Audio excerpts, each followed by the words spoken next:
Salut tout le monde, alors aujourd'hui on va décortiquer un film de Nollywood qui est vraiment, vraiment puissant. Une place avec toi.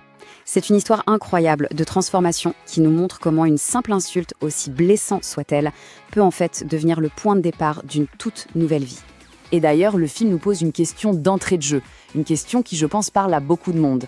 Est-ce qu'il est vraiment jamais trop tard pour tout recommencer? Est-ce qu'un seul moment, un seul mot de travers peut vraiment être l'étincelle qui change tout? Allez, on y va.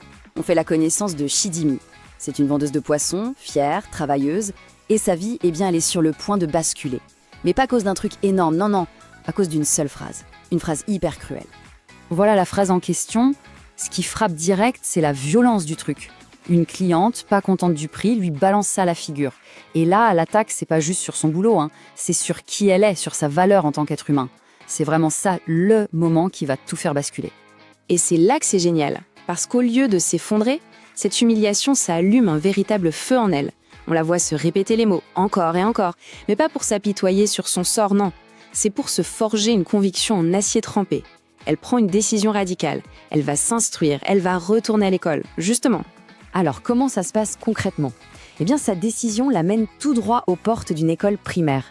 Franchement, imaginez un peu le courage qu'il faut pour faire ça. Juste pour pousser la porte, en sachant très bien que tout le monde va la dévisager, la juger. 25, elle a 25 ans. Et elle se retrouve assise au milieu de gamins. Ce chiffre tout bête, il dit tout. Il montre l'énormité du défi social qu'elle est prête à affronter. Forcément, elle devient tout de suite une bête de foire, un objet de moquerie. Heureusement, au milieu de tout ça, elle trouve une alliée. Et pas n'importe laquelle. La directrice de l'école. Elle arrive à voir au-delà de l'âge, au-delà de la situation. Et ces quelques mots d'encouragement, c'est la toute première fois que quelqu'un valide son choix. C'est un signe qu'elle n'est pas complètement seule dans cette galère. Et là, attention, un autre personnage débarque. Et ça va tout changer. On rencontre Kitty. C'est un jeune de la ville que son père a envoyé au village, on va dire, pour une petite leçon d'humilité, pour le remettre un peu dans le droit chemin. Et là, le choc des mondes est total. D'un côté, on a Chidimi qui se bat corps et âme pour avoir l'éducation que Kitchi, lui, a toujours eue sans même y penser. Et de l'autre, Kitchi qui fuit une vie de confort pour un endroit qu'il trouve au début complètement nul.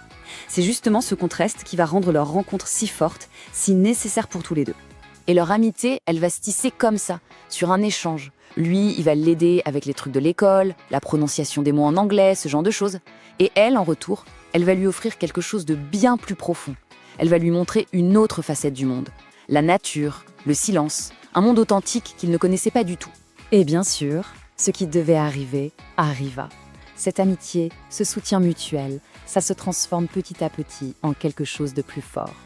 Mais vous vous en doutez, dans le cadre super rigide de leur village, cet amour naissant, il est tout de suite vu comme un véritable scandale. Et tout de suite, la société leur tombe dessus. Des murs se dressent partout. Tout est prétexte au jugement.